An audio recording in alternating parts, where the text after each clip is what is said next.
திரு சைதை துரைசாமி சொன்ன குற்றச்சாட்டுகள் உண்மையான அன்னைக்கே அவர் அலசி ஆராய்ஞ்சி அன்னைக்கே அதை உண்மையான தெரிஞ்சுக்கிட்டு உடனே தேதி கொடுத்தாராம். எங்க அக்டோபர் மாதம் 8ஆம் தேதி 1972 திருக்கழுக்குன்றத்தில் பேரறிஞர் அண்ணாவுடைய சிறை திறப்பு விழா கூட்டமும் அன்று இரவே லாயர்ஸ் காலனி அதாவது ராயப்பேட்டையில் அன்றைக்கே பொதுக்குழு கூட்டமும் ரெண்டுக்கும் அவங்க தேதி கொடுத்தாராம்.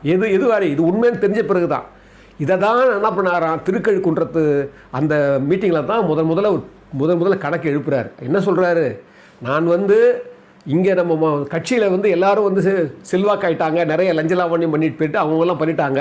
அதனால் கட்சியில் இருக்கிறவங்க இப்போ எல்லாருமே கிளை கழகத்திலேருந்து மாவட்டம் வட்டம் எல்லாமே கணக்கு காட்டணும். என் மேலே ஏதாவது குற்றம் இருந்ததுன்னா நீங்கள் என்ன பண்ணுங்கள், என்னை கணக்கு எடுத்துக்குங்க, அதை பற்றி நான் கவலைப்படலை.